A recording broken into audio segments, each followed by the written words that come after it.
Assalamualaikum warahmatullahi wabarakatuh. Alhamdulillahilladzi rattaba ala hajji baitihil harami kulla khairin jazil. Nampaknya rame kayak pasar nih. Bagus, berarti bagus. Daripada senyap kayak kuburan gayanya, faham ji gitu, rupanya terlelap. Wa ja'ala qasdahu min ajalil kurbatil musilati ila dhillil dhalil wa yassara asbabahu wa hawwana al-wusula ilayhi was-sabil wa sahhalahu bilutfihi wa karamihi ghayatut tashil.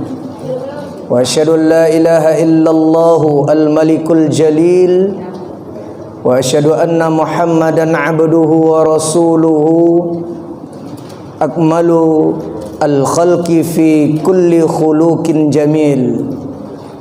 Allahumma salli wa sallim wa barik ala sayyidina wa nabiyyina al-mustafa Muhammadin wa ala alihi wa ashabihi wa man tabi'ahum fi kulli amalin nabil. Qala Allah ta'ala ya ayyuhalladzina amanu taqullaha haqqa tuqatih wa la tamutunna illa wa antum muslimuna. Wa qala alaihi salatu wassalam ittaqillaha haitsu ma kunta wa atbi'is sayyi'atal hasanata tamhuha wa khaliqin nasa bi khuluqin hasanin. Thumma amma ba'du fa inna asdaqal hadithi wa ahsanal kalami kitabullahi jalla wa ala wa khairal huda huda Muhammadin sallallahu alaihi wa ala alihi wasallam. Bapak-bapak haji, ibu-ibu hajah, saudara-saudari seiman seakidah Islam yang dimuliakan Allah. Ini minta maaf nih, saya bukan gaya-gayaan pakai apa nih namanya? Ya, salapa imamah sorban. Ini ada kisahnya. Ini langsung dari syekhnya Palestina ini. Tapi sebelum Covid. Jadi ya biasa acara, kalau nggak salah ini KNRP, I Love Al-Aqsa. Jadi 2019 kan biasa datang Ramadan itu ya. Ada kalanya waktu tarawih, ada kalanya ba'da subuh, kan ada syekh-syekh dari Palestina. Nah, ini kan semua mata tertuju ke Rafah. Mudah-mudahan apapun ceritanya takdir Allah sampailah ke detik ini, itu udah ditentukan Allah itu 50.000 tahun sebelum Allah menciptakan langit dan bumi, termasuk tidak kelar-kelarnya urusan ya. Saudara-saudara kita kaum muslimin di Palestina yang dijajah oleh Zionis Yahudi, yang terpenting saat ini di setiap kesempatan doa kita titip doa untuk mereka khususnya ya. Saudara-saudara kita di Palestina, di Rafah yang ada genocide itu ya, pembantaian massal, nggak apa-apa itu. Saya bilang nggak apa-apa. Nggak apa-apanya ya, itulah keadaan kematian yang paling diimpikan oleh semua manusia muslim, yaitu syahid. Jadi makam atau derajat wafat atau meninggal dunia kita yang paling tinggi adalah syahid, menyaksikan kalimat tauhidnya Allah, menegakkan kalimat tauhidnya Allah. Kalaupun kita bilang papa, yaitu apa namanya, kan ada pengadilan kriminal internasional kan membawa si setan Nyahu itu. Ya namanya setan Nyahu ya. Laknatullah itu kan ya. Tapi ya begitulah kondisi as-siyasah al-alamiyah, perpolitikan global itu begitu adanya. Ya. dari sejak tahun 1948 itu, perang besar Zionis Yahudi dengan negara-negara Palestina, juga ikut terlibat Mesir itu. Begitu adanya. Yang terpenting doakan terus. Kita tahajud, qiyamul lail, doakan, terutama di sujud-sujud terakhir. Doanya pakai bahasa saya, Ustaz. Batal salatnya. Bahasa Arab. Allahumma sallimna wal muslimin khususon fi Palestina, gitu aja, diulang-ulang. Ya Allah, selamatkanlah semua kaum muslimin, ya, kami semua, terkhusus yang ada di Palestina. Diulang-ulang itu aja udah. Allahumma sallimna wal muslimina fi Palestina. Salat duha, doakan, itu ya. Itulah yang tertinggi persembahan kita untuk saudara-saudara kita. Nggak ada lagi. Kadang-kadang bukan nggak boleh bantuan, bagus penggalangan dana, tapi kadang-kadang susah juga masuk. Masuknya itu kan lewat Mesir. Mesir pula ada perjanjian dengan Zionis Yahudi. Nggak sembarangan dia buka itu perbatasan untuk masuknya bantuan-bantuan itu. Masuk bantuan ditembakin sama tentaranya setan Yahu tadi.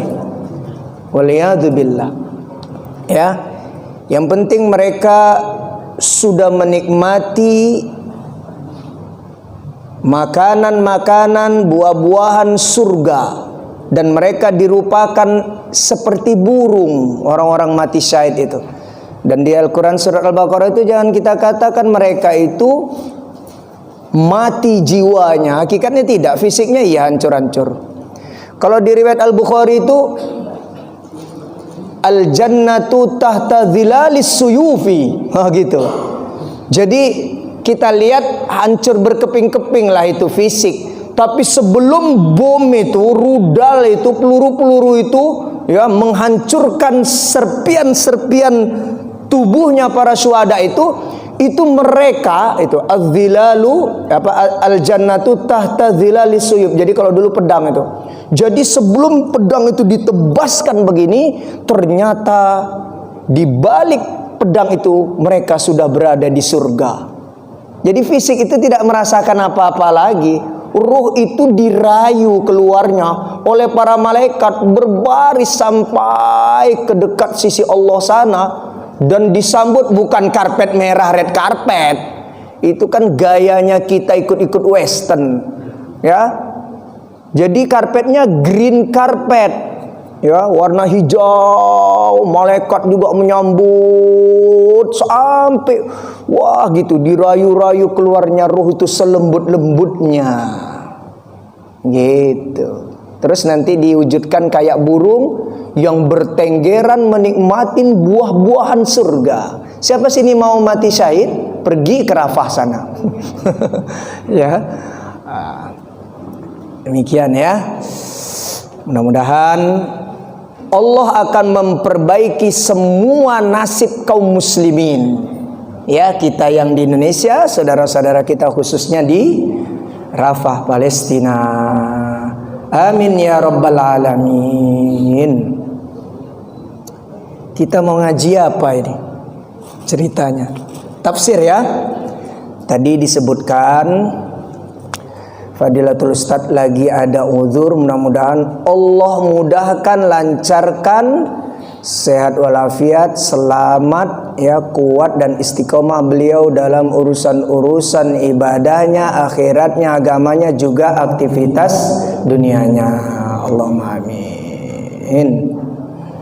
Bapak-bapak haji, ibu-ibu hajah yang dimuliakan Allah, kita ini mau belajar tafsir Al-Quran, ya, surat dan ayat yang bercerita tentang haji. Kalau kita bicara haji itu include di dalamnya umroh, itu ya, berdasarkan firman Allah itu, wa atimmul hajja wal umrata lillahi, gitu ya. Surah Al-Baqarah nomor surat 2 ayat 196. Wahai kaum yang beriman, kalau kamu melaksanakan haji, juga sempurnakanlah bersamaan dengan umroh, dan semua itu kamu lakukan dalam bentuk ketaatanmu kepada Allah, melaksanakan perintahnya, kan gitu.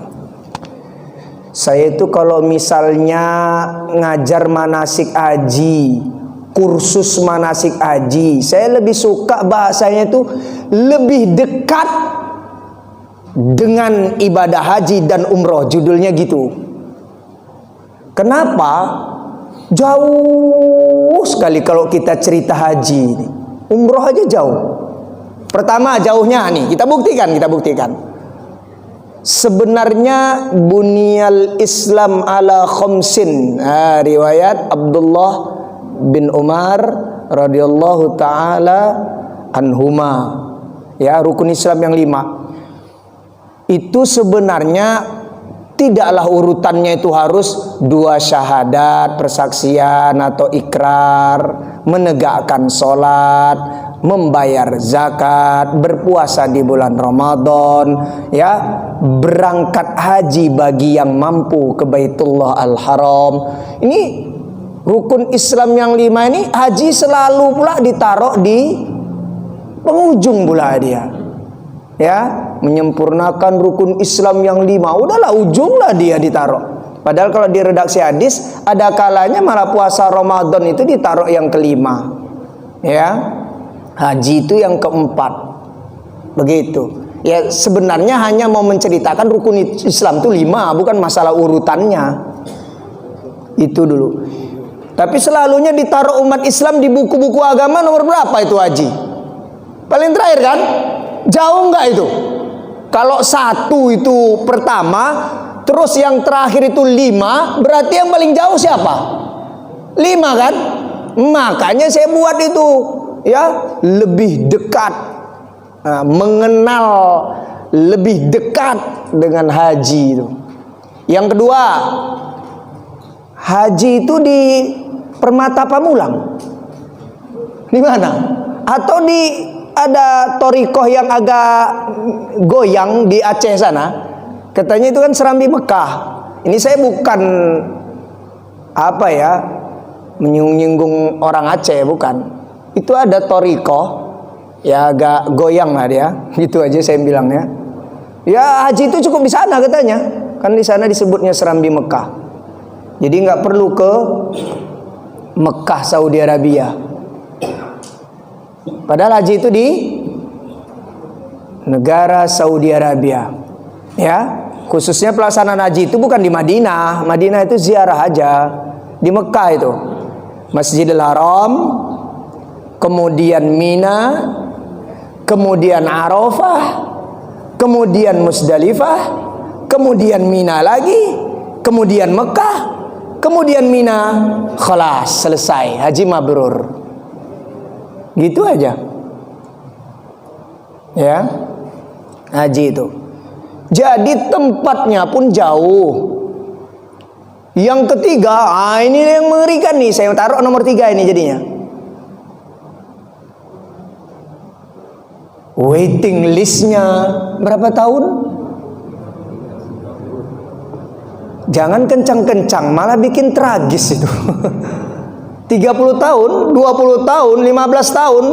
Kalau sekarang umurnya 60 tahun, baru aja pensiun 2 tahun. Ya kan?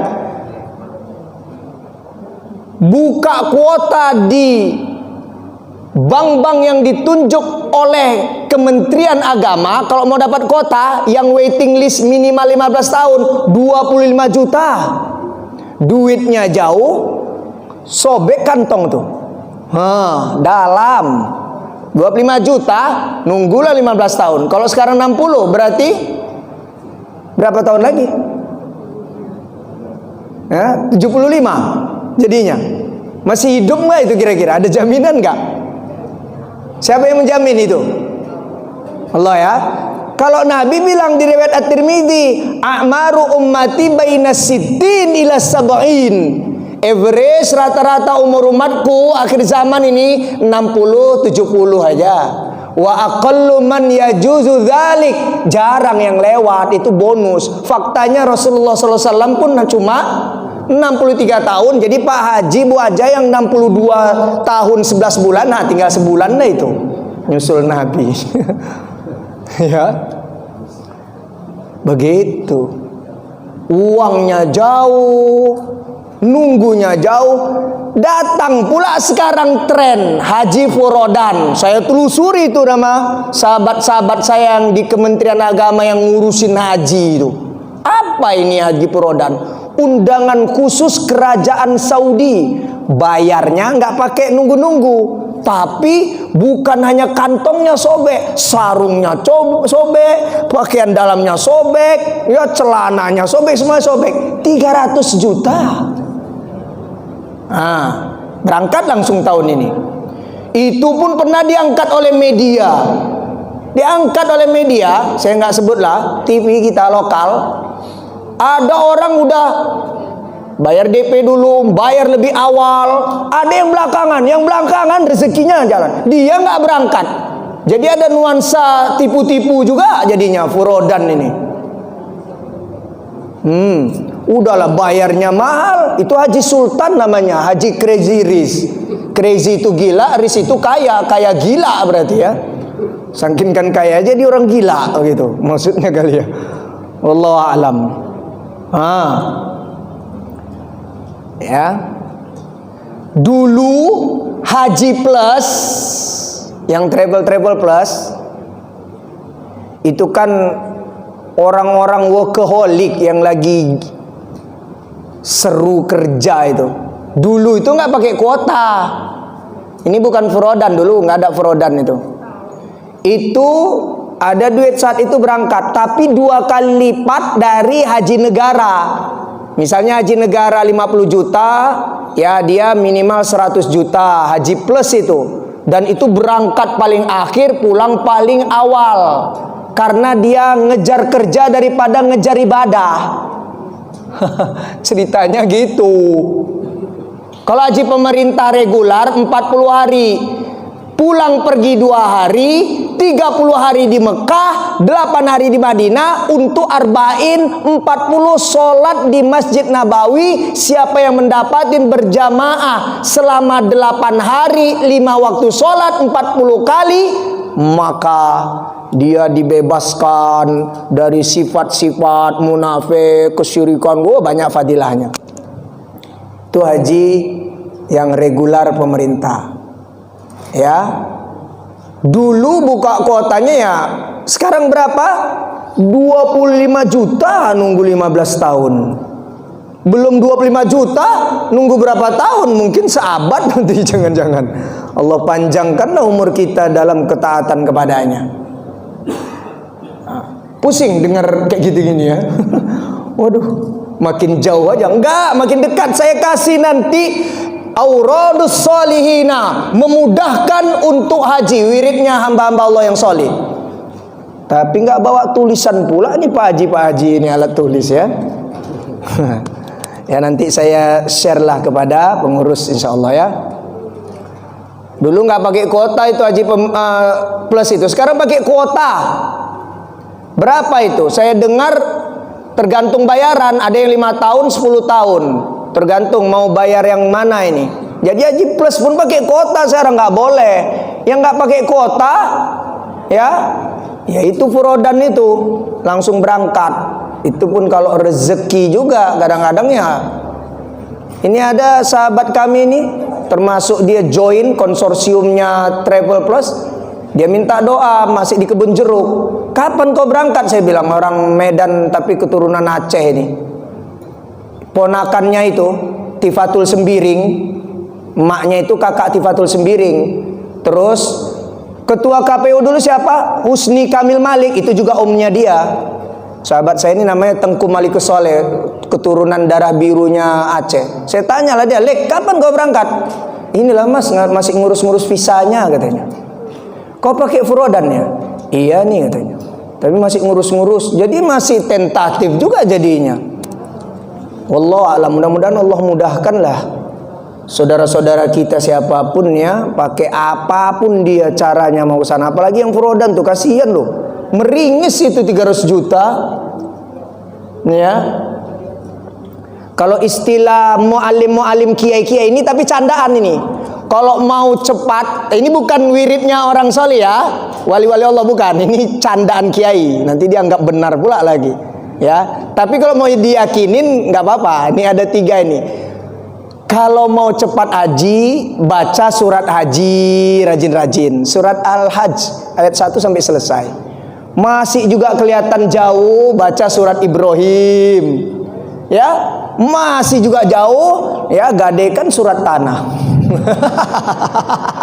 Sekolahin sana. Nah, itu insya Allah cepat itu surat. Ya, aset-aset kita lah, gitu ceritanya. Candaan muallim kami begitu. Kirain serius itu. Yang nomor 1, nomor 2. Ngomongnya serius soalnya gitu kan. Gitu ya. Pokoknya gini aja. Kita harus yakin, mudah-mudahan Allah takdirkan kita semuanya berkemampuan ibadah haji dan umroh mabrur.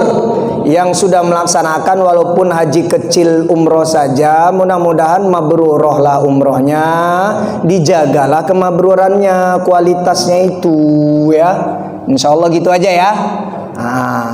Jadi yang pada berangkat haji mudah-mudahan mereka pokoknya sehat walafiat, selamat, kuat dan istiqomah dalam ibadah safarnya, rihlah safarnya di sana. Jangan pula ke pasar. Sekarang pasarnya nggak ada pasar seng lagi, udah habis ya. Terakhir pasar seng itu 2006 zaman saya itu. Ya, sekarang udah nggak ada seng di sana gitu ya. Di dekat Bukit Marwah itu. Ada yang nostalgia dengan pasar seng di dekat Bukit Marwah, ya. Kemudian yang belum berkemampuan haji nanti mudah-mudahan Allah takdirkan, pokoknya harus yakin aja. Cepat lambatnya nggak usah dipikirin lah, ya. Sekarang kita perhatikan. Para ulama itu menjelaskan yang ceritanya secara tekstual tentang lafal haji juga nanti ada kadang-kadang digandeng dengan umroh di Al-Quran itu dari berbagai surat dan ayat-ayatnya setidaknya ada yang mengatakan 16 ayat ya bukan surat, ada yang 18 ayat gitu, berbeda ulama. Tapi kebanyakan itu cerita tentang fikih atau tata caranya haji. Terus kemuliaannya bulan-bulan haji ini, pelaksanaan ibadah hajinya, udah gitu kemuliaan tanah suci Mekah, udah itu kemuliaan Baitullah Al-Haram Ka'bah. Itu. Jadi diantara yang sekian itu saya mau jelaskan 5 aja lah. Nanti nggak cukup pula waktunya ya. Saya pakainya At-Tafsiru Al-Muyassaru I'dadu Nukhbatin Minal Ulama. Ini ada tafsir praktis ini. Ya, tafsir ringkas. Ya, satu ini aja nih ada tafsirnya. Jadi bukan terjemahan ya. Terjemahan Kemenang itu kan namanya konversi bahasa itu ya. Kalau ini tafsir ya. Tafsirnya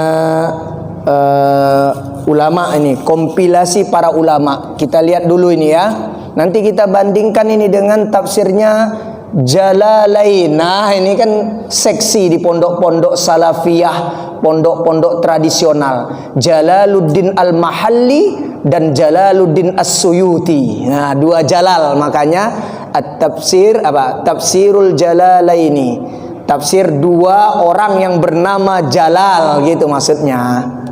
Ya. Ini yang pertama yang mau saya bacakan tafsirnya, surahnya Al-Baqarah. Nomor suratnya 2. Saya urut dari yang paling awal ya, dari paling awal baik surat maupun ayatnya. Ya. Ayatnya 158.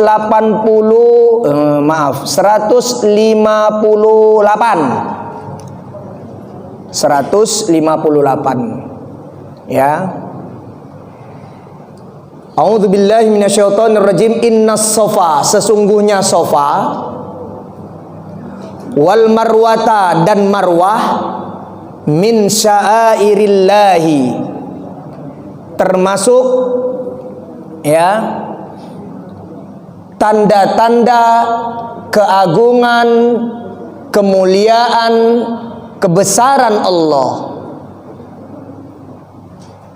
Faman, maka siapa saja hajja yang berhaji al-baita, ke Baitullah al-Haram, ke Ka'bah, ataupun i'tamara, sekedar umroh haji kecil, fala junaha, maka tidaklah keliru, tidaklah dosa, alaihi, atasnya, an yattawafa, dia memutar, bihima, antara Safa dan Marwah.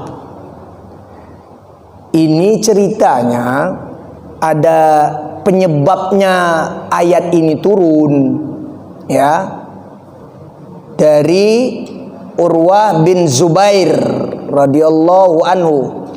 Dia bertanya kepada Ummul Mukminin Aisyah radhiyallahu taala anha, ya, wahai ibunda kaum mukmin, ara'aita qaulallahi, bagaimana penjelasanmu tentang firman Allah ini?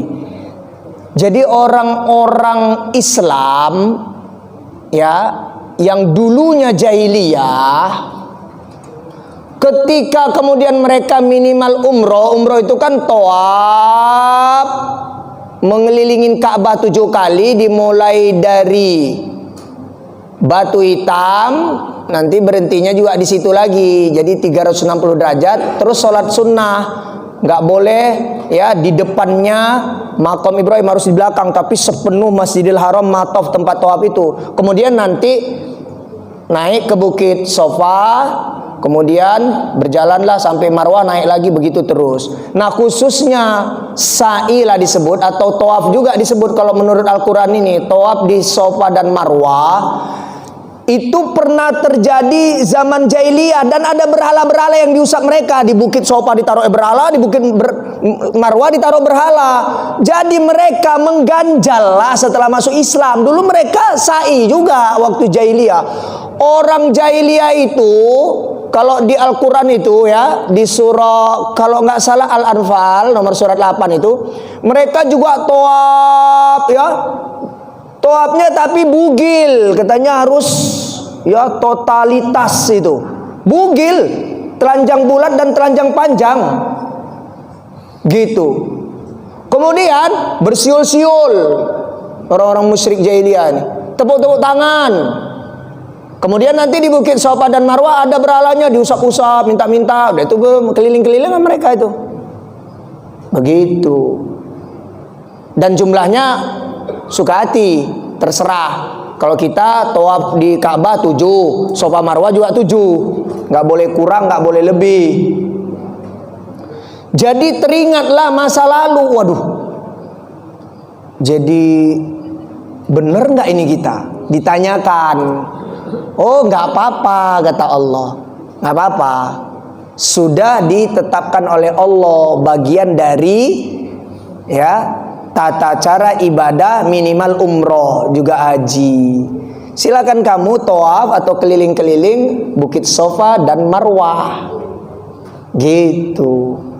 Ya, tidak berdosa, tidak seperti jahiliyah dulu, tapi kegiatan ibadahnya diganti. Dulu mereka ya minta-minta sama, ditaruhnya memang patung itu, berhala arca itu, di Bukit Sofa ada, di Bukit Marwah ada.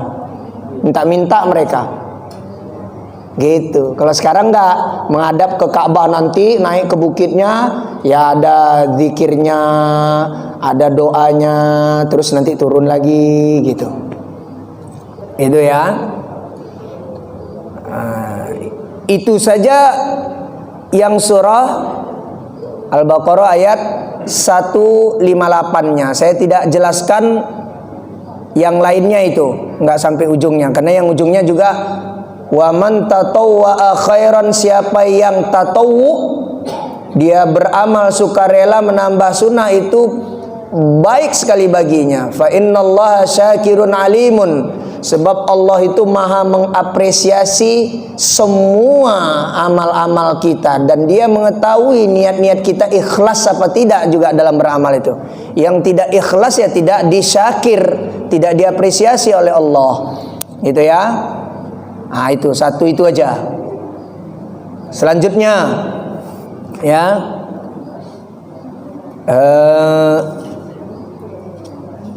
surat yang sama masih surat Al-Baqarah ya, ayatnya 189.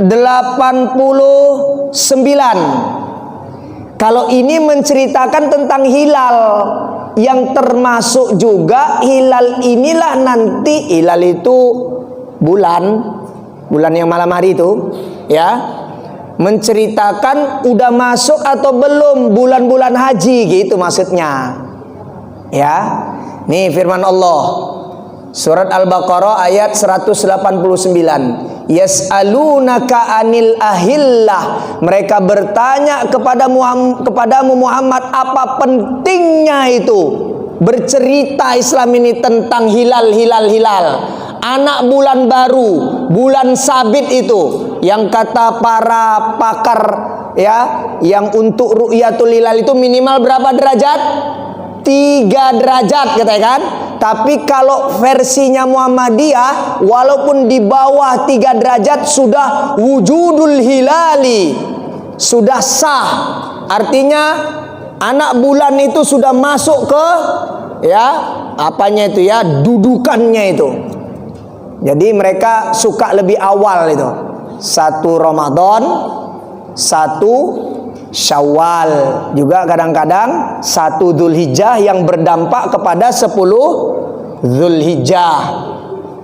Ya, ditanyakan, kul jawablah Muhammad, hiya, gitu ya. Jadi hilal itu fungsinya kata Allah, mawaqitu linnasi, untuk menentukan waktu-waktu bagi manusia yang amal ibadahnya membutuhkan waktu.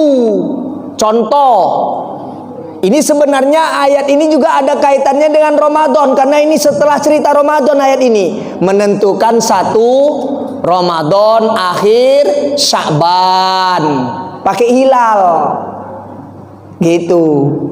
Diru'yat, dilihat, diteropong. Juga ya, untuk menentukan zakat sudah haul 1 tahun berjalan nggak bulan-bulan Islamnya, itu pakai itu. Bukan Januari sampai Desember cara ngitungnya, Muharram sampai Dzulhijjah. Bayar hutang, ngitungnya kapan kau lunasin ini? Nanti bulan Muharram 1446, gitu nyebutnya. Bayar hutang. Pokoknya amalia-amalia yang menggunakan hilal. Termasuk juga wal haji, gitu kata Allah. Menentukan bulan-bulan haji. Nanti Allah jelaskan di dalam surah Al-Baqarah ayat 197. Al-hajju, pelaksanaan ibadah haji, ashurun, bulan-bulannya, ma'lumatun, udah ditentukan, yaitu sejak 1 Syawal sebulan penuh, kemudian Dzulqa'dah sekarang yang udah mau habis sebulan penuh, ditambah 10 hari bulan Dzulhijjah. Jadi lebih kurang 70 atau 69 hari. Tapi ada yang mengatakan semua bulan Dzulhijjah juga bulan-bulan haji. Jadi kalau 3 bulan kalilah anggap 30, 90 hari adalah bulan-bulan haji. Tapi lebih tepatnya sebenarnya anggaplah Syawal 30, Dzulqa'dah 11 itu 30, Dzulhijjahnya sampai tanggal 10 berarti 70, tambah 3 hari untuk kita bermalam di Mina dan melempar 3 jamarot. Jadi 73 hari. Gitu ya, supaya kita paham. Nah, ini memang begitu ceritanya, tafsir-tafsirnya itu ya. Selanjutnya saya loncat Yang ketiga, ayat 196, tadi kan 189. Sekarang wa atimmul hajja, dan sempurnakanlah melaksanakan ibadah haji itu, wal umrata, berbarengan sekaligus dengan umroh, lillahi, dalam rangka melakukan ketaatan kepada Allah. Kalau bisa hajinya jangan ifrad, haji doang di bulan haji, tidak ada umroh, karena nanti haji itu ada 3. Ifrad hanya haji di bulan haji itu, pelaksanaan haji saja, dia nggak pakai umroh.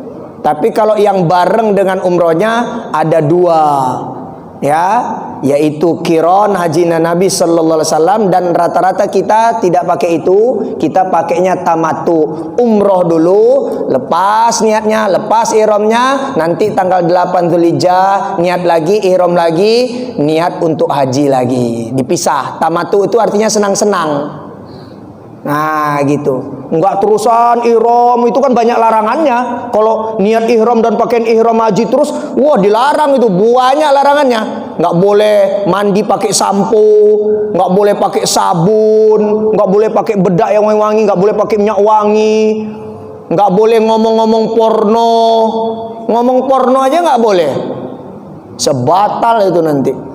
Gitu, Allah yang bilang, faman farada fihinnal hajja, siapa yang sudah berkewajiban melaksanakan haji, fala rafatha, jangan pornoisme, ya, wala fusuqo, jangan melanggar aturan-aturan haji, wala jidala, jangan bantah-bantahan. Kenapa ada jidal isom di situ? Ya, karena banyak manusia, kita baik-baik menghindar, kesikut pula. Kurang ajar ini. Wah gitu, bawaannya itu auranya bukan aura kasih di sana. Ya, bisa yang orang-orang temperamen itu bawaannya emosional, baperan, sensitif. Makanya Allah buat itu wala jidala. Kadang-kadang dia nggak sengaja memang. Tapi memang ada, maaf ini, saudara kita, nggak tahulah, semoga Allah memperbaiki hatinya. Saya pun ngalamin. Duduklah baik-baik, udah jauh nih. Ini kan belum qomat. Jadi orang tawaf ini khususnya di Mekah, di Masjidil Haram, di kawasan Matof, tempat tawaf itu. Bukan yang gedung-gedung tertutup, yang terbukanya itu. Duduk dan jauh, minggir-minggir, datang orang Afrika tuh, tawaf sunnah, dia diinjeknya kaki kita. Iseng banget dia. Padahal kalau aku gelitik tapak kakinya, geli juga dia. Apalah ini? Kita ingat wala jidala, kata Allah. Udah biarkan aja, kata Allah gitu. Diuji kita di sana. Tapi maaf, kami menelusuri dari kitab-kitab ulama, kami tanyakan nama mualim-mualim, kiai-kiai dan masyayikh kami. Ini maaf, tidak sepenuhnya benar, maaf nih, bukan berarti keliru juga sepenuhnya. Tidak sepenuhnya benar apa yang menjadi perilaku kita di sini kemudian nanti dibalas di sana. Itu tidak gitu juga. Ini contoh. Ada Allah yarham, suka nyiram kucing di dunia ini. Di rumahnya ini sebelum haji. Rupanya di sana sekali kena siramlah dia lewat bawah hotel, ada orang buang air dari jendela hotel, kena dia, langsung dia istighfar. Dia ingat-ingat dosa apa aku? Oh iya, aku suka nyiram kucing. Itu cocok logi.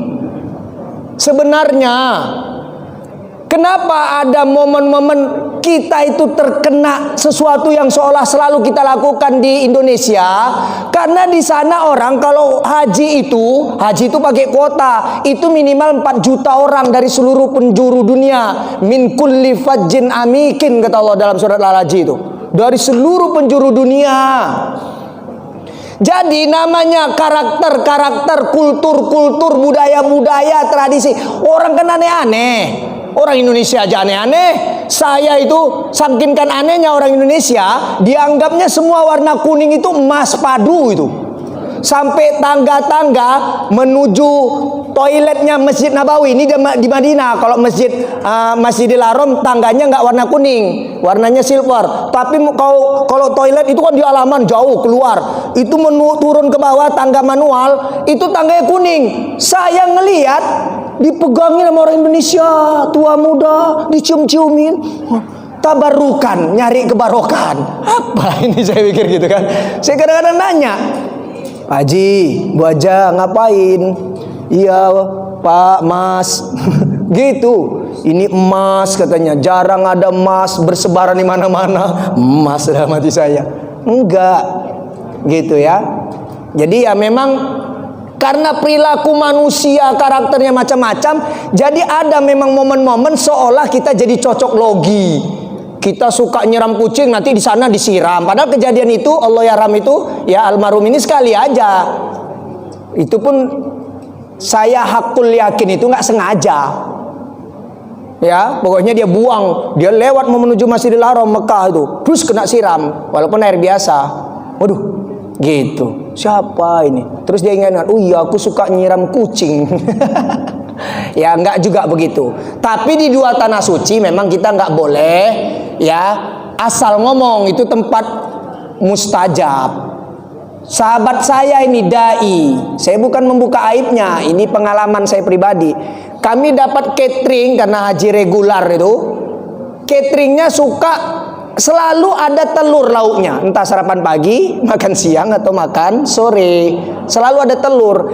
Dia sebenarnya sporadis saja, spontan.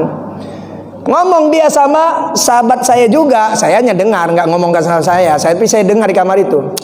Kita ini ya katanya, makan ini selalu ada telur katanya. Nanti ini katanya kentut kita bau nih. Nggak taunya Pak Haji, setiap dia uduk kentut. Padahal di Masjidil Haram kalau kita kentut itu keluar ke halaman tuh jauh lagi mau uduk lagi. Ya kecuali ada yang uduk, ada tong-tongnya air zam-zam tuh dia gunakan untuk uduk di dalam masjid itu. Tapi kalau keluar jauh lagi, masuk lagi dia ke dalam, kentut lagi.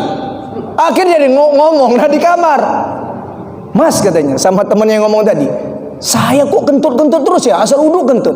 Lah sampean ngomong sih makannya telur mulu, nanti kentut kita bau ini. Jadi barang tuh, waliyadzubillah. Itu ya. Itu saja ya tentang haji dan umroh. Nanti paling yang terakhir wa'adzin finnasi dalam surat Al-Haji ya. Terakhir aja nih saya singgung aja. Ini sejarahnya kita dipanggil haji nih. Ditakdirkan Allah. Jadi dalam surat Al-Haji nomor surat 22 ayat 27. Wa'adzin finnasi bil haji. Ini yang disuruh Allah Ibrahim alaihissalam Khalilur Rahman. Setelah dia renovasi Baitullah Al-Haram Ka'bah, kemudian ya Allah bilang, wahai Ibrahim, kamu umumkan sama segenap manusia supaya mereka melaksanakan ibadah haji ke rumahku ini. Terus Ibrahim bilang, ya Allah, mana nyampe suaraku ke seluruh penjuru dunia? Kata Allah, nanti aku yang sampaikan. Akhirnya Ibrahim naik ke Jabal Qubais, diumumkan, wahai segenap manusia, Allah mewajibkan kalian untuk ibadah haji bagi siapa saja yang ditakdirkan Allah mampu untuk dilaksanakan di Baitullah Al-Haram Mekah ini, Ka'bah ini. Disampaikan Allah suaranya Ibrahim, sampailah ke alam azali, sampailah ke rahim-rahim kita. Maka siapapun yang sudah ditakdirkan Allah minimal umrah, dia sudah di dalam rahimnya talbiyah, labbaik Allahumma labbaik, labbaik la syarika laka labbaik. Minimal umrah dia udah talbiyah di dalam rahimnya, bahkan alam azali sebelum ibu bapaknya menikah dan mengandung dirinya. Begitu ceritanya ya. Disampaikan suara Ibrahim itu, akhirnya disambut orang-orang yang man istata'a ilaihi sabilan, yang ditakdirkan Allah mampu untuk melaksanakan minimal umroh haji ya saghir, haji kecil itu. Dia bertalbiyah udah. Nah, ada Pak Haji Bu Haja yang belum haji ini tahu dulu talbiyah di rahim ibunya? Mana tahu ya kan, kedengaran sama emaknya. Kok ada suara talbiyah selalu aku dengar waktu ngandung. Ya, karena itu ada di kisah ulama begitu, menceritakan ibunya itu ada dengar suara talbiyah, udah dia bersangka baik, rupanya anaknya memang akan ditakdirkan haji dan ibunya juga haji. Alhamdulillah. Kedengaran itu talbiyahnya sampai begitu. Nah sekarang nggak usah pergi nanti USG ibu-ibu yang hamil tuh, ya kan? Pakai 4 dimensi. Dokter SPOG itu, coba dengarin ada suara talbiyah nggak ini? Nggak kedengaran. Insyaallah ya. Ya itu ya. Kita cerita tentang ayat surat seputar haji dan umroh. Ya dengan ya sedikitlah saya singgung tadi. Saya mau ngasih auradus solihina karena ini muka-muka pesimis saya lihat. Kalau diomongin haji pengen kan semua ya? Pengen. Tapi kok nggak happy gitu loh. Harusnya kayak antusias. Terus dalam hatinya Allah takdirkan aku haji, takdirkan aku haji. Nah, nih saya kasih wiridnya ini ya. Tapi nanti saya kirim sama Akhil Karim ya. Nama antum siapa? Alimuddin Soleh ya. Nah, nanti boleh di-share lainnya. Saya mau kasih tahu dulu ijazahnya. Ini Pak Haji, Bu Haja ini mungkin ada kenal, terutama Pak Haji yang dulu tinggalnya di sekitar Jabodetabek. Ada nama muallim, pakar, sampai direkomendasikan ulama Jazirah Arab, dia bisa juga buat madhab untuk Indonesia. Kontemporer, wafatnya tahun 2006. Namanya Muallim Muhammad Syafi'i Al-Hadzami. Itu Allah yarham Kiai Haji Jainuddin MZ, itu murid beliau. Semua Habib-habib yang sekarang tua-tua pasti pernah berguru sama beliau, Muallim Syafi'i Hadzami itu. Ya. Termasuk juga Al-Habib Al-Musawa yang sudah wafat, itu murid beliau. Beliau tuh puakar sekali. Kalau versinya Jawa di Sarang ya, itu Allah yarham Mbah Maimun. Mbah Mun. Nah, kalau di Jabodetabek Muallim Syafi'i Hadzami. Namanya sebenarnya Muallim Muhammad bin Syafi'i Al-Hadzami, itu dikasih gurunya itu. Nah, beliau ya punya murid masih hidup sekarang, namanya Muallim Fakhruddin Al-Bantani, pengasuh ya Ma'had Ghaithul Ibad di daerah Jombang apa itu dekat-dekat situlah ya. Kemudian ada juga di Banten sana. Itu dikasih tahu gini, ini namanya auradus solihina, amalan rutin orang-orang solih, wali-wali Allah, litashili, untuk mudah al-haji wal umroh, melaksanakan haji dan umroh. Nih ya, insya Allah nih, semangat nih, semangat. Pernah dengar infak subuh? Tadi udah infak belum subuh? Udah ya. Jangan pernah tinggalkan itu, karena ini ada kaitannya dengan ini. Yang kedua, ijazah ini saya dapat kenal sama Allah yarham Syekh Ali Jaber. Ya, wafatnya tahun 2022 ya beliau ya, Syekh Ali Jaber. Itu ulama Madinah yang dapat PR PR itu apa? Permanent resident dari pemerintah Indonesia, waktu itu presidennya Bapak SBY. Bahkan bukan PR lagi, permanent resident, jadi warga negara Indonesia. Beliau itu lahirnya di Madinah. Punya ulama namanya ulama Madinah. Ya, walaupun orang bilang ya Wahabi gitu, ya Salafi. Nah, itu urusan lain lah. Nama syekhnya dia itu Al-Sinkiti. Dia dapat itu dari ya gurunya itu Syekh Al-Sinkiti. Jadi Syekh Ali Jaber juga menceritakan persislah yang seperti Muallim Fakhruddin, muridnya Muallim Syafi'i Hadzami. Nih saya kasih tahu, ini hadis sahih riwayat Muslim. Waktu subuh, dan jaraknya nanti dari azan subuh itu sampai 1,5 jam, itulah tulu atau syuruk ya, 1,5 jam dari azan subuh. Itu ada 2 malaikat turun. Sebenarnya banyak disebar Allah malaikat rahmat untuk bagi-bagi rahmat. Makanya yang head, yang tidak sholat pun disuruh bangun, karena sedang pembagian kuota rezeki. Kalau tidur ya udah nggak dapat, lewat begitu. Nah, ada 2 di antara malaikat-malaikat rahmat ini, ada 2 yang tugasnya cuma doa disuruh Allah. Dia bilang gini yang pertama, Allahumma a'ti munfikon kholaban. Ya Allah, yang infak subuh ini, infak pagi ini, kau beri barokah hidupnya. Minimal 1 hari ke depan sampai malamnya settle beres. Udah. Satu lagi doanya gini, Allahumma a'ti mumsikan talapan. Ya Allah, ini bukan doa laknat ini, tapi ini tantangan buat kita. Ya Allah, yang mumsikan nahan-nahan gak mau infak padahal dia adalah sebenarnya walaupun gak melimpah, maka talafan rusak ya Allah, gak barokah. Begitu. Ini yang mau kita manfaatkan. Ini yang mau kita manfaatkan. Jarak, wah ini bikin saya galvok ini. Ya, aromanya kecium kayaknya. Ini ya, yang mau kita manfaatkan momentum ini. Dia singkat, 1,5 jam, 90 menit.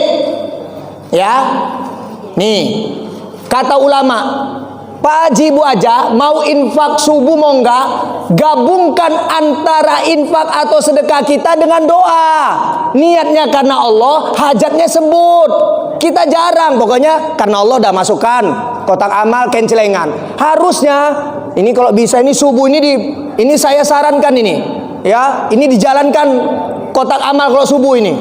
Kalau bisa, ya, biar mengingatkan, mana tahu ada yang lupa.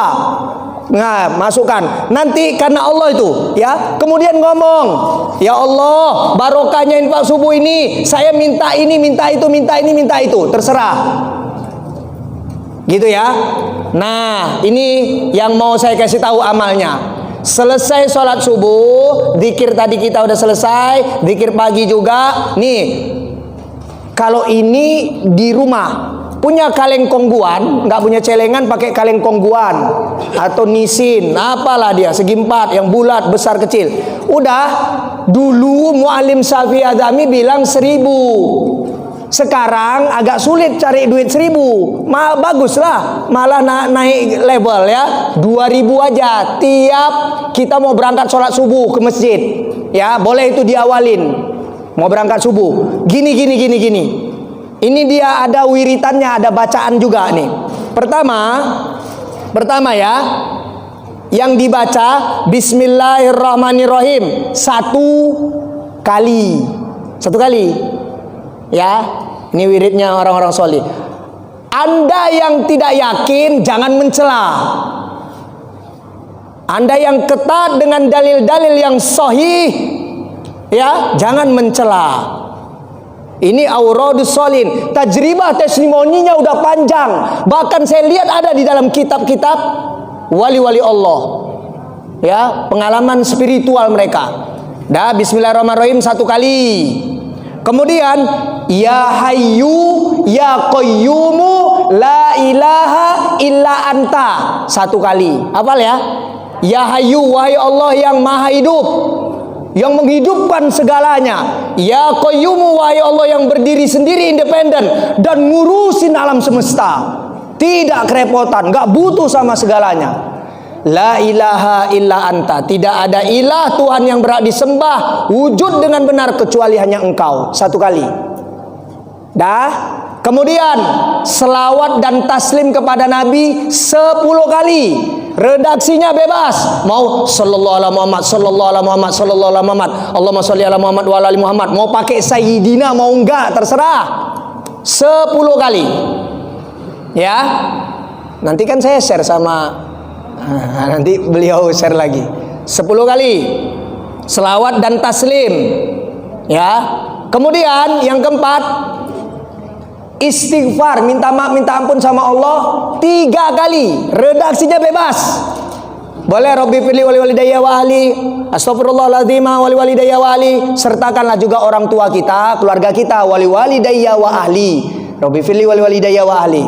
Dah gitu. 3 kali. Udah, baru ngomong, ya Allah, barokah infak subuh ini, takdirkan saya dan keluarga saya sebelum wafat mampu haji mabrur. Gitu.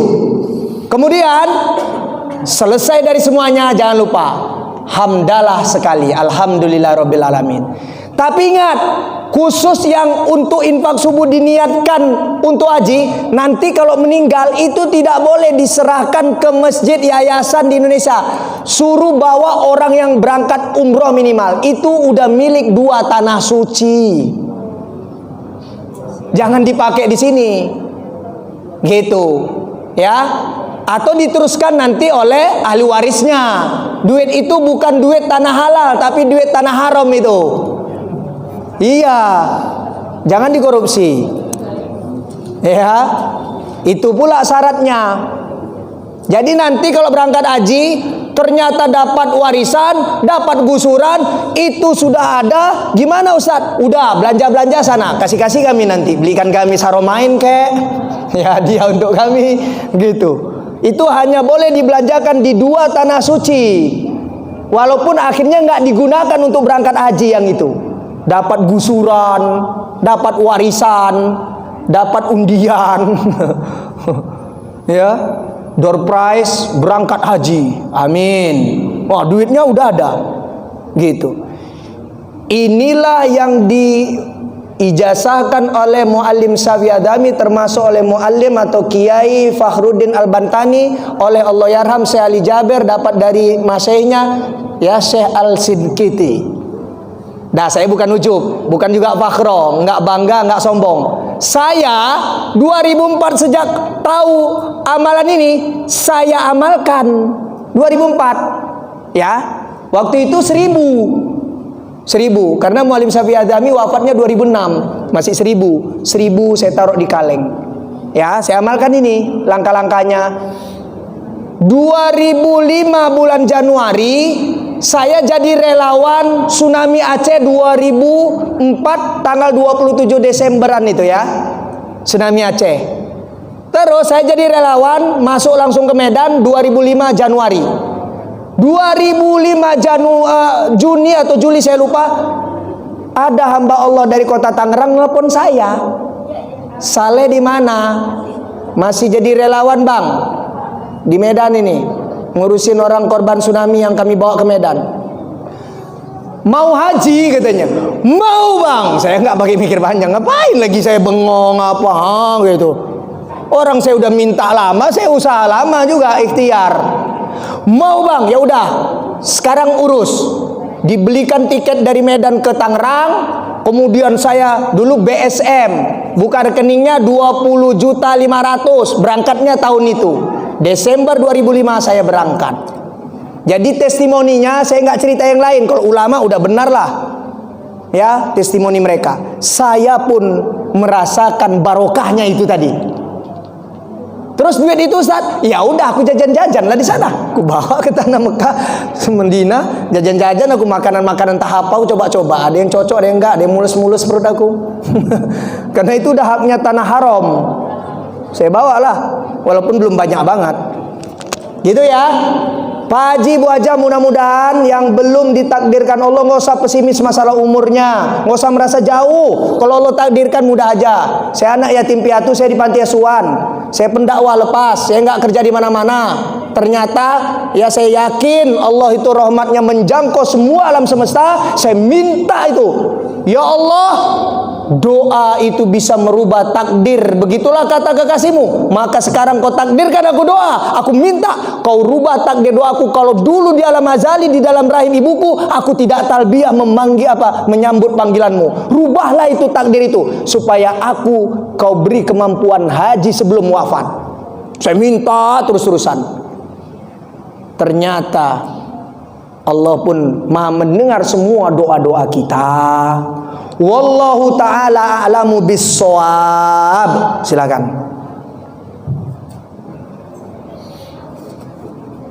Alhamdulillah. Ada yang pertanyaan Bapak Ibu? Oh ada, alhamdulillah. Minggu kita kasih kita Ibu ini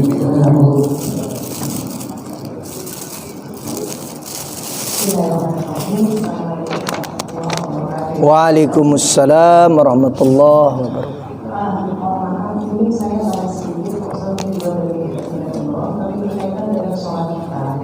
Karena kan di bulan sekarang katanya kelupaan. Ya. Alam karena tetap menghadirkan di atas Ka'bah. Ka'bah Nah, bagaimana dengan sholat kita secara arahnya atau pertama? Karena sholat kita keluarnya sampai sekitar 45 derajat dulu. Jazakillahu khairan untuk as-sailah yang bertanya, Umi Hajah. Begini ceritanya. Ulama itu tidak semuanya terlalu rigid detail.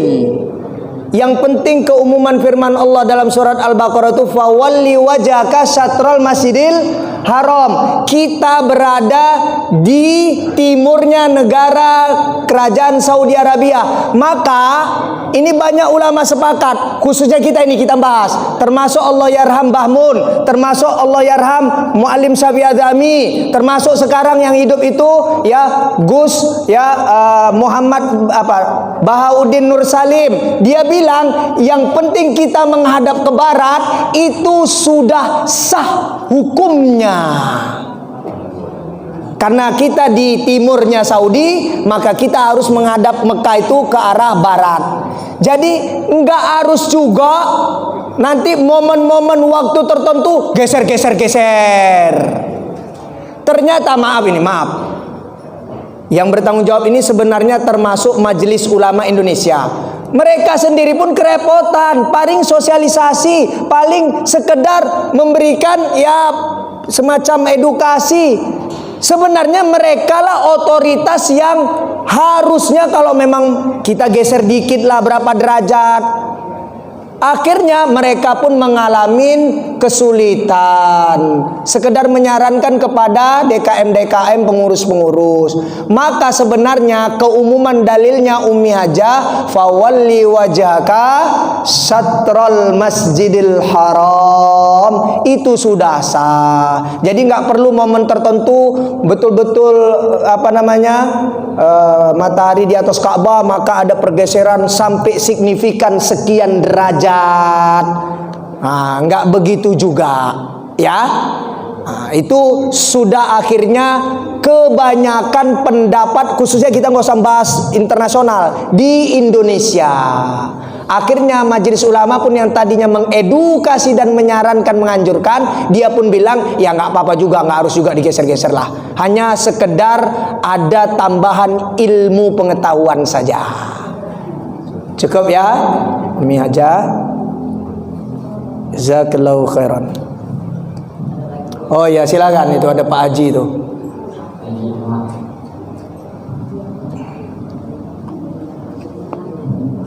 Ini Ustaz, bagaimana kalau misalnya kita belum mampu, terus ada jadi Haji Abidin Ustaz, Ya, atas biaya dinas, ya. berikutnya dia kaya, ya. Apakah itu sudah kaya atau masih kaya? Pertama ada Abidin, Iya. terus biaya dinas, terus pas berikutnya sebenarnya dia itu kaya, apakah masih wajib untuk haji?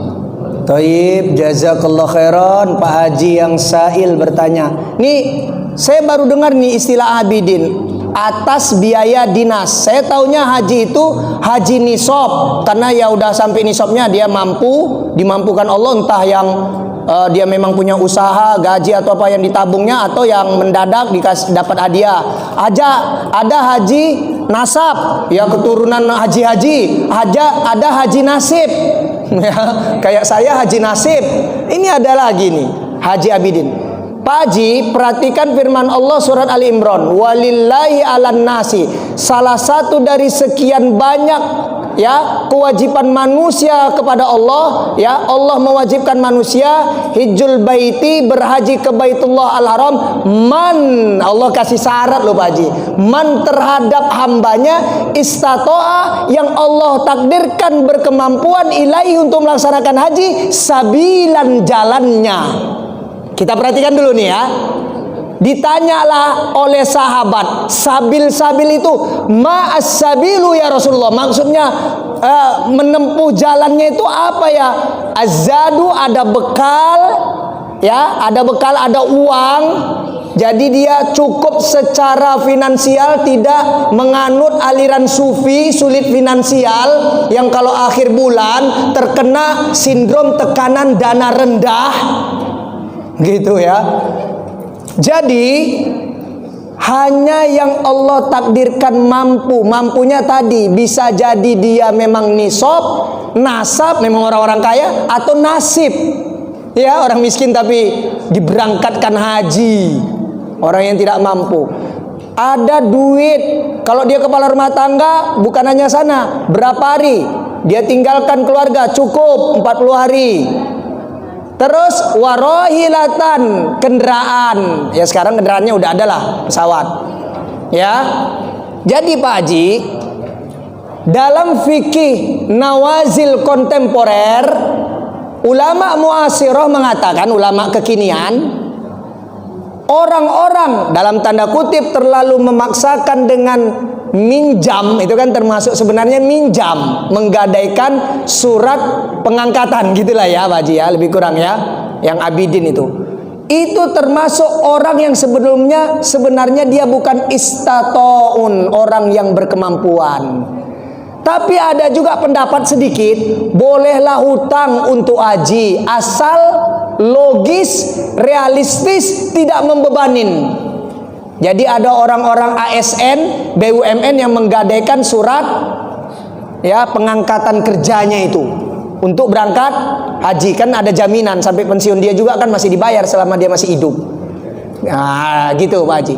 Tapi kebanyakan ulama enggak seluruhnya ya, enggak konsensus. Kebanyakan ulama bilang orang-orang yang menggadaikan, orang-orang yang hutang itu sebenarnya terlalu memaksakan diri, dia belum berkemampuan aslinya. Gitu.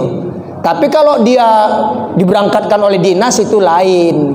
Memang dapat hadiah dari kantornya. Itu haji nasib. Ya. Setelah kayaknya wajib lagi. Pernah ditanyakan oleh sahabat, Pak Haji, ketika Nabi bilang, wahai manusia, Allah mewajibkan kita haji, maka kita akan berangkat haji, kata Nabi. Ada sahabat bertanya, apakah setiap tahun Nabi? Pakai dalilnya itu. Tidak, kata Nabi. Seumur hidup sekali saja. Jadi kalau udah pernah berangkat, tapi Nabi bilang, tapi kalau ada rezeki lagi mau berangkat, itu sebagai sunnah bagimu. Cuma saya nggak sebut nama ulamanya, masih hidup, tinggal di Qatar.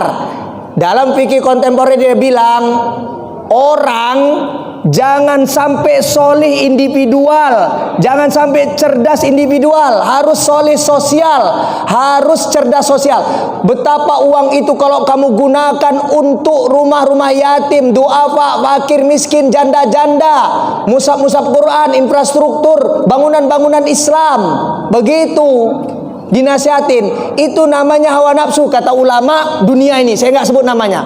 Ulama Indonesia sudah wafat, dia tulis, dikasih tanda kutip, itu haji dalam tanda kutip setan, katanya. Ulama Indonesia ini pernah menjadi imam besar Masjid Istiqlal. Jadi kita, kecuali pemilik travel, kecuali mutawif, beberapa bulan terus-terusan umroh Ramadan setiap tahun, haji setiap tahun, karena dia ada kepentingan ngurusin travelnya. Lah sultan-sultan crazy rich itu jangan begitu. Sebaiknya ya duit itu digunakan untuk sosial, bukan hanya kita solih individual, dan itu akan lebih jariah daripada kita bahkan haji furodan. Wallahu alam. Kita tutup, kayaknya kita ramah tamah nanti sambil diskusi. Oh ya boleh. Oh ya. Ya. Kirain nggak ada tadi. Silakan. Assalamualaikum. Waalaikumsalam. Mau tanya aja. Kita tadi kan program itu haji muslim. Ya. Nah, kalau kita selalu kangen Masjidil Haram gitu ya, setiap tahun umroh gitu. Lebih baik itu sambil nanti terus berdoa untuk mendapatkan rezeki dari Allah untuk haji, jalankan umroh setiap tahun, atau ditabung uangnya sampai bisa ikut roda haji. Waalaikumsalam. Kalau kita udah pernah umroh, daripada umroh-umroh berikutnya, sementara umroh itu sebenarnya tidak lebih penting dalam tanda kutip dibandingkan haji itu sendiri, karena Allah memulai ayat itu watimul hajja, baru wal umrota. Ya, tadi juga faman hajjal baita awi tamaro, haji dulu baru umroh. Sebenarnya skala prioritas kita adalah haji. Aslinya umroh itu tidaklah skala prioritas banget, tapi ada memang pendapat-pendapat dari sahabat sendiri pun, seperti Abdullah bin Umar, ya, sahabat Abdullah bin Abbas, dia mengatakan, apakah umroh itu kewajibannya setara dengan haji? Iya, menurut kami gitu. Jadi kalau kita udah pernah umroh, manfaatkanlah momentum waktu umroh itu, minta sama Allah supaya ditakdirkan haji, dan kemudian lebih baik nabung untuk pergi haji daripada umroh lagi walaupun umroh Ramadan yang pahalanya besar sekali seperti ibadah haji bersama Nabi, umroh Ramadan itu. Jadi begitu nasihat ulama, karena yang skala prioritas sebenarnya haji. Jadi bagi yang sudah umroh, jangan umroh lagi kalau bisa. Usahakan lebih baik waktu umrohnya minta di tempat-tempat suci, waktu-waktu suci di sana. Ya Allah, takdirkan saya haji sebelum saya meninggal, keluarga saya juga. Terus tabung saja. Nanti mau pakai travel plus, mau furodan, mau regular, itu urusan lain lah ceritanya. Wallahu a'lam. Ustaz, di tengah doa orang Indonesia